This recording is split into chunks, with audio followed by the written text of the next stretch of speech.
Sekitar zaman 1930-an, antara surat khabar yang mengandungi sudut kartun dan ilustrasi ialah Warta Ahad, Warta Jenaka dan Utusan Zaman.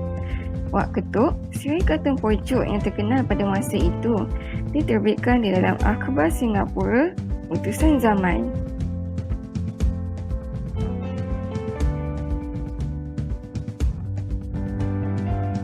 Wak Ketuk dicipta oleh dua individu, iaitu kartunis Ali Sanad dan penulisnya Abdul Rahim Kajai. Dikatakan juga bahawa watak Wak Ketuk sebenarnya ialah alter ego Kajai.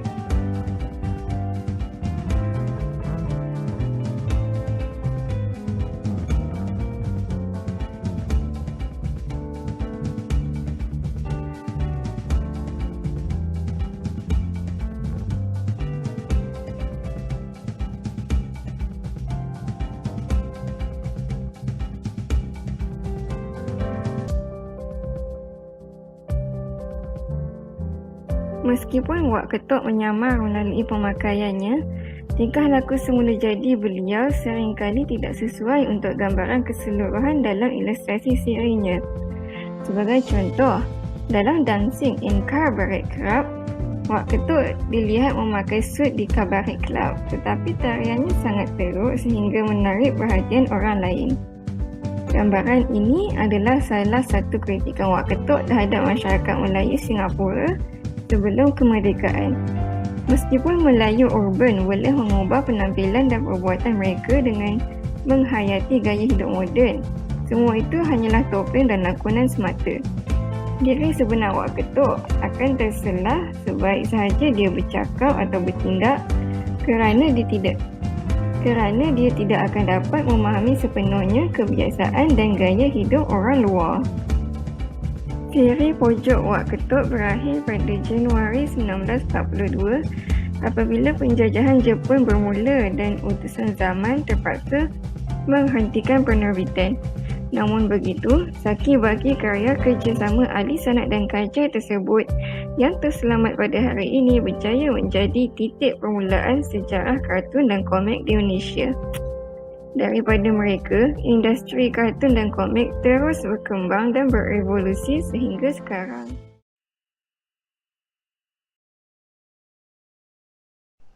Selepas merdeka, terdapat beberapa akhbar lain yang turut menerbitkan kartun-kartun editorial seperti The New Street Time dan Berita Harian.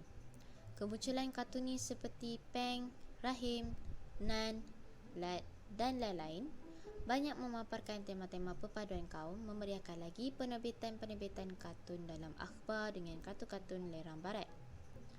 Pada peringkat awal, antara akhir tahun 1950-an hingga 1970-an, akhbar-akhbar tempatan banyak menerbitkan kartun-kartun lerang luar negara seperti Fernand oleh Mick, Nancy oleh Ernie Bushmiller, Moonraker oleh Ian Fleming dan juga Tarzan oleh Edgar Rice Burroughs.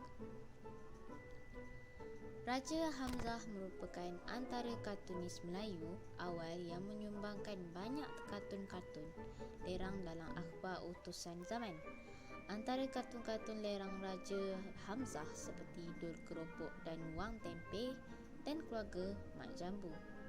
Keluarga Mak Jambul ini disiarkan sejak keluaran sulung Berita Harian pada 1 Julai 1957 hingga 1981.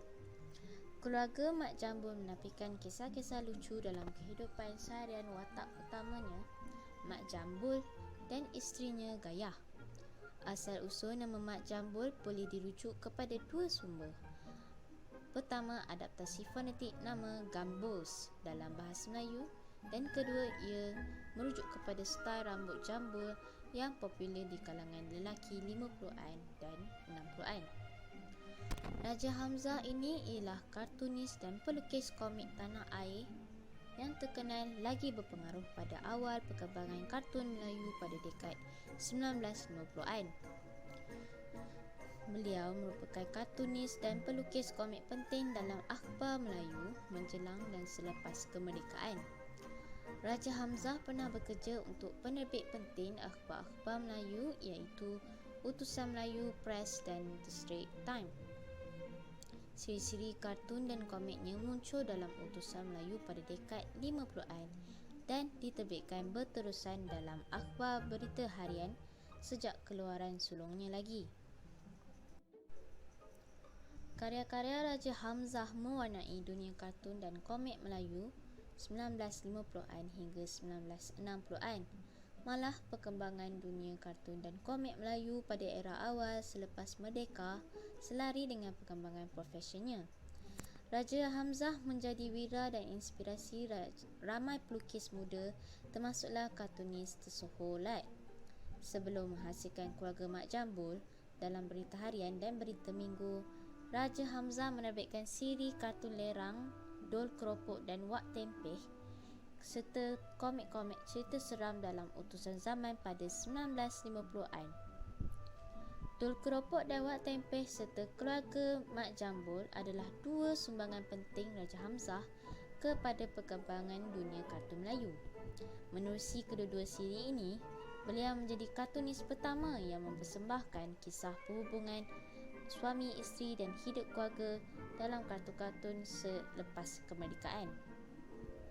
Pendekatan yang konsisten dalam menggambarkan tema sosial ini menjadi ikutan, khususnya dalam tradisi kartun lerang selepas merdeka.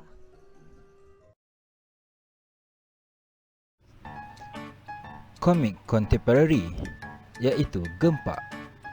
Gempak merupakan majalah Malaysia pertama yang menawarkan dunia ACG, animasi, komik dan permainan di dalam dan di luar negara.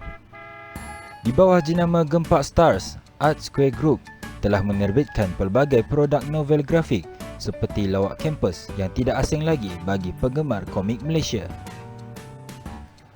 Lawak Kampus merupakan karya daripada Kate dan Zelo, tetapi selepas Zelo meninggalkan Art Square Group pada Disember 2003, Kate meneruskan karya Lawak Kampus secara berseorangan. Komik ini mengisahkan tentang gelagat tiga sahabat dan rakan sekolah mereka semasa di alam persekolahan menengah yang penuh dengan peristiwa pelik dan masalah-masalah unik. Dengan jumlah pembaca sehingga 150,000 di Malaysia sahaja, Lawak Kampus mempunyai 39 jilid novel grafik di dalam bahasa Melayu dan kini diolah dalam pelbagai bahasa seperti bahasa Cina, bahasa Inggeris dan bahasa Thai. Seperti yang dikatakan oleh Kate, beliau menginspirasikan komik luar negara seperti manga dan manhwa sebagai rujukan dalam setiap penghasilan karyanya.